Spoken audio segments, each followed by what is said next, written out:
So welcome to Chapter 6. Congratulations, you are one of the students who have shown resiliency and commitment to make it this far in the course. Like I said in the beginning of the semester, online learning is a different beast and it requires self-discipline. But I'm sure most of you will agree with me when I say the work here is not difficult, but it requires patience, diligence, and commitment. And those sound like some of the traits that make successful people. Hopefully by this time you are seeing the powerful skill set you will have at the end of this semester to help many small to mid-sized companies using QuickBooks. Well, here's some good news. Chapter 6 is very similar to Chapter 3. We are revisiting creating invoices and sales receipts. The big difference is that we are now selling products as well as services. Next chapter, we will learn more about inventory, but here's the skinny on selling products.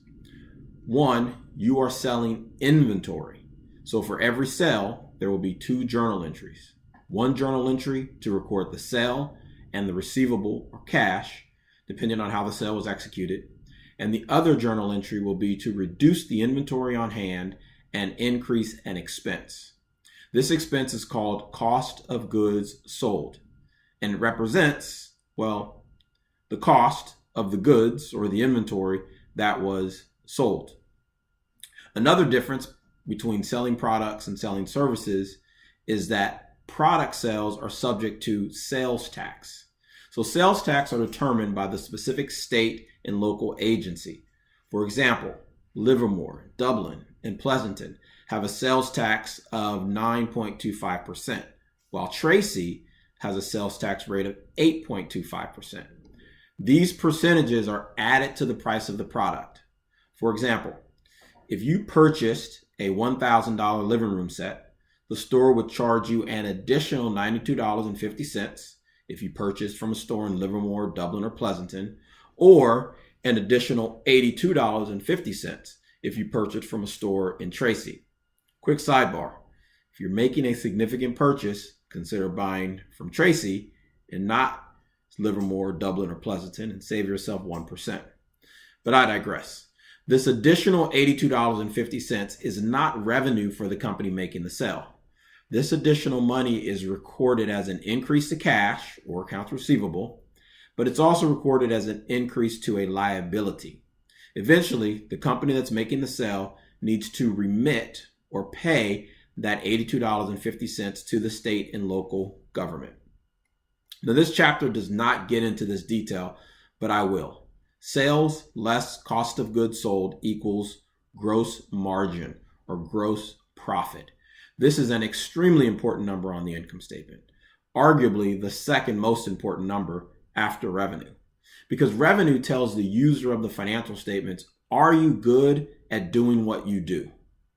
Gross margin tells the user, how good are you at doing what you do?